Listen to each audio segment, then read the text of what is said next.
Hello friends, आज हम बात करेंगे राजस्थान यूनिवर्सिटी जो बीए फर्स्ट ईयर है पॉलिटिकल साइंस का। जो बीए फर्स्ट ईयर है फर्स्ट सेमेस्टर और सेकंड सेमेस्टर का सिलेबस क्या रहेगा, इसका एग्जाम पैटर्न क्या रहेगी, कितने क्वेश्चन आएंगे और कितने मार्क्स से आप क्या रहोगे इसमें पास होगी, ये पूरी डिटेल्स आपको इस वीडियो में बताया जाएगी। तो वीडियो को लास्ट तक जरूर देखना और पूरी डिटेल से आप समझ लेना। ये राजस्थान यूनिवर्सिटी का जो सिलेबस है, लेकिन जो अबकी बार जो नोटिस आया है उसमें ये बात है कि सभी यूनिवर्सिटीज का जो सिलेबस है वो क्या रहेगा, सेम रहने वाला है। किसी यूनिवर्सिटी का अंदर सिलेबस चेंज होने वाला नहीं है, इस प्रकार से नोटिफिकेशन देखने को मिल रहा है। जैसे राजस्थान यूनिवर्सिटी का जो सिलेबस है वो बाकी यूनिवर्सिटी, शेखावट यूनिवर्सिटी और भी भरतपुर यूनिवर्सिटी, अलवर यूनिवर्सिटी, इन सभी यूनिवर्सिटीज का जो सिलेबस है वो लगभग क्या रहेगा, राजस्थान यूनिवर्सिटी के सिलेबस के अकॉर्डिंग ही रहेगा, सेम पैटर्न रहेगा। तो इसका एग्जाम पैटर्न है सेमेस्टर बेस्ड वाइज है, वो सभी का क्या रहेगा, सेम पैटर्न रहेगा। सेम क्वेश्चन आएंगे, सेम पैटर्न, सेम नंबर के आएंगे, बट क्वेश्चन चेंजमेंट रहेंगे। ऐसा नहीं है जो राजस्थान यूनिवर्सिटी में फर्स्ट क्वेश्चन आ रहा है वही शेखावट यूनिवर्सिटी में आ रहा है, बट सिलेबस सेम रहेगा, क्वेश्चन अलग आएंगे। बात करते हैं हम Rajasthan university RU BA first year की फर्स्ट सेमेस्टर और सेकंड सेमेस्टर के लिए। जो इसमें पॉलिटिकल साइंस अगर ऑनर्स कोर्स है तो किस प्रकार से आप पहचानोगे पॉलिटिकल साइंस ऑनर्स कोर्स और पास जो कोर्स है वो दोनों अलग अलग है। पॉलिटिकल साइंस जो ऑनर्स कोर्स है वो पॉलिटिकल लिखा हुआ है, पॉलिटिकल के साइड में अगर कोष्टक में जो लिखा हुआ है वो जो कोर्स दे रखा है आपको वो है पॉलिटिकल साइंस का। उसकी पीडीएफ में आपको टेलीग्राम चैनल मैथ्स एक्सप्लोर में अपलोड कर दूंगा, तो वहां से आप देख सकते हो। अब बात करते हैं राजस्थान यूनिवर्सिटी आरयू के लिए बीए फर्स्ट ईयर का। जो ईयरली रहेगा नॉन कॉलेज वाले, एक तो वो एक ऑनर्स वाले, फर्स्ट सेमेस्टर और सेकंड सेमेस्टर ऑनर्स वाले के लिए, ऑनर्स वालों के जो पेपर लगेंगे वो कितने पेपर लगेंगे, 2 लगेंगे। ऑनर्स वालों के जो पेपर लगेंगे वो एक सेमेस्टर में 2 पेपर लगेंगे। और जो पास कोर्स है, पास कोर्स है उसका एक पेपर लगेगा। पास कोर्स मतलब जो जनरल में बीए करते हैं, बीएससी करते हैं उनके लिए। जो ऑनर्स के साथ करते हैं तो उसके पॉलिटिकल साइंस के कितने पेपर लगेंगे, 2। जिस सब्जेक्ट से वो करेगा उसके कितने पेपर लगेंगे, हमारे पास 2 पेपर लगेंगे। अब बात करते हैं सिलेबस की। सिलेबस मैंने आपको बता दिया कि आपको वहां से डाउनलोड करना है। किस प्रकार से डाउनलोड कर सकते हो सिलेबस, कहां से, जो कोष्टक में अगर आपको पॉलिटिकल साइंस दे रखा है, पॉलिटिकल साइंस के भी कोष्टक में आपको अगर पॉलिटिकल साइंस दे रखा है, पहले आपको जनरल सिलेबस, उसके कोष्टक में पॉलिटिकल लिखा हुआ है, पॉलिटिकल के भी कोष्टक में क्या लिखा होगा, पॉलिटिकल साइंस, वो कोर्स रहेगा, वो ऑनर्स का रहेगा। और जो बाकी जो कोर्स है वो पास कोर्स के लिए है। यह आपका सिलेबस वहां से आप देख सकते हो।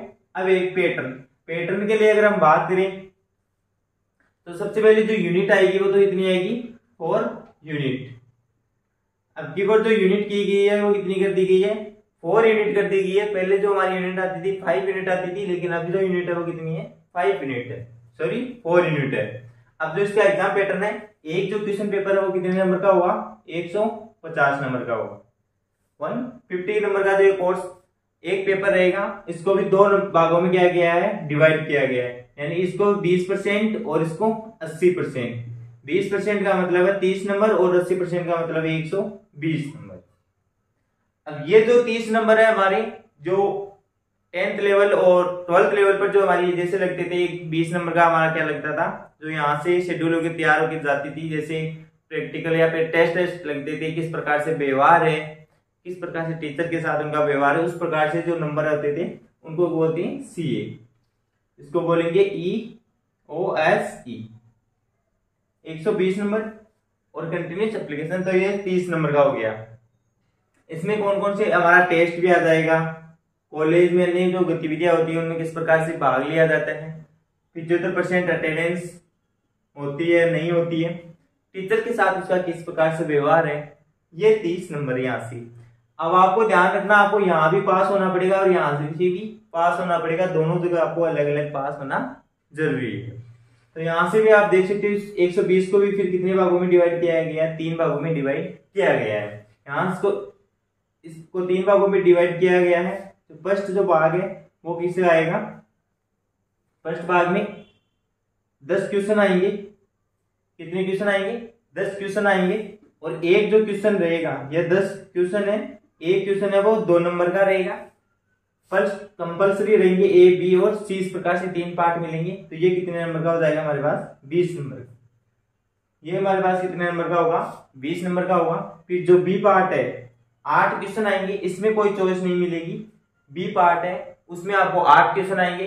8 क्वेश्चन में से आपको कितने क्वेश्चन करने रहेंगे, 4 क्वेश्चन करने रहेंगे। हर एक यूनिट से 1 क्वेश्चन मिलेगा। यहाँ जो 10 क्वेश्चन है वो पूरे 10 4th यूनिट है, उन 4th यूनिट को मिला के कंपल्सरी क्वेश्चन आता है। जैसे पहले फिजिक्स में इस प्रकार का पैटर्न देखने को मिलता था यहाँ पे। तो यहाँ से कितने 8 क्वेश्चन आएंगे, 4 क्वेश्चन करने रहेंगे और एक क्वेश्चन कितने नंबर का रहेगा, 5 नंबर का रहेगा। यानी कि टोटल जो नंबर हो कितने होंगे, 20।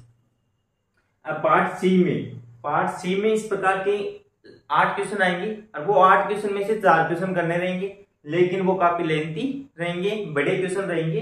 तो यहाँ से भी 4 क्वेश्चन आएंगे, 8 क्वेश्न आएंगे, 8 में से 4 करना रहेगा। एक जो क्वेश्चन है वो कितने नंबर का रहेगा, 20 नंबर का रहेगा। यानी कि यहाँ से कितने नंबर हो गए हमारे पास, 80।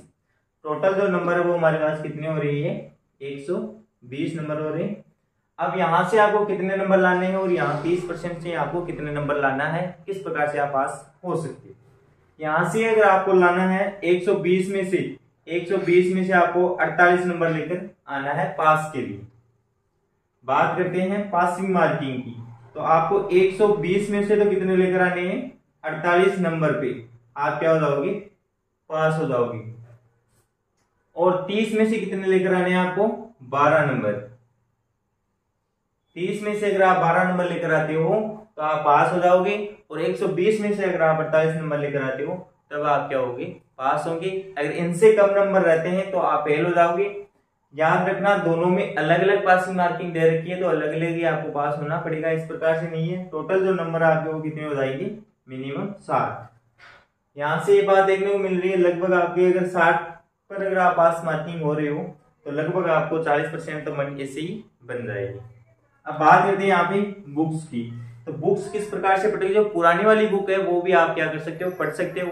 सिलेबस वो का वही रहेगा, सिलेबस में कोई चेंजमेंट नहीं है। लगभग क्या किया गया है सिलेबस, जैसे कुछ टॉपिक है वो उठा दिए गए, जैसे कुछ एक्स्ट्रा टॉपिक थे वो उठा दिए गए, तो आप क्या कर सकते हो, ये सिलेबस यहाँ से देख सकते हो, इसकी पीडीएफ, और इसकी पीडीएफ से जो पुरानी वाली बुक्स है वहां से भी आप क्या कर सकते हो, इनमें टिक कर सकते हो कि ये हमारे पास चैप्टर है, ये हमारे पास टॉपिक है, तो वो इस यूनिट में आते हैं। इस प्रकार से आप चेक कर सकते हो पुरानी वाली बुक्स में भी।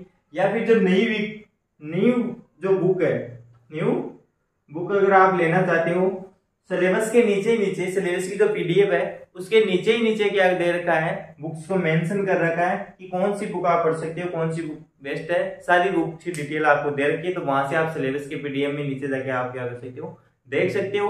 अन्यथा आप सिलेबस की पीडीएफ देखो, और जो पुरानी वाली बुक है वो हमसे भी आप टॉपिक को टिक कर सकते हो कि कौन सी यूनिट में कौन सा टॉपिक है, और उसके अकॉर्डिंग भी आप पढ़ सकते हो। ऐसा नहीं कि उन बुकों को पूरी कंप्लीट हटा दिया गया है, बल्कि कुछ टॉपिक हटाए गए हैं, उसको सिलेबस को छोटा किया गया, वही टॉपिक रखे हैं जो आने वाले समय में काम में उपयोगी रहेंगे। बाकी जो आप क्या कर सकते हो, मैथ्स एक्सप्लोरिंग नाम से हमारा टेलीग्राम चैनल है, उसको भी आप ज्वाइन कर सकते हो। वहां से भी आपको पूरी पीडीएफ मिल जाएगी, और वीडियो को लाइक और चैनल को भी सब्सक्राइब कर लेना। बाकी आपको किस प्रकार का कौन सा आपको सिलेबस चाहिए, ये पॉलिटिकल ऑनर्स के लिए भी है और अन्य के लिए भी, जैसे पैटर्न है वो सभी के लिए क्या है, सेम है। ऑनर्स के लिए ओनली क्या हो जाएंगे, 2 पेपर हो जाएंगे। पास कोर्स के लिए हमारे पास कितने पेपर हो जाएगा, 1 पेपर हो जाएगा। तो यहाँ पे देख सकते हो, अन्य किसी भी सब्जेक्ट का अगर आपको सिलेबस चाहिए या फिर और भी कुछ जानकारी चाहिए तो आप कमेंट से पूछ सकते हो। All the best.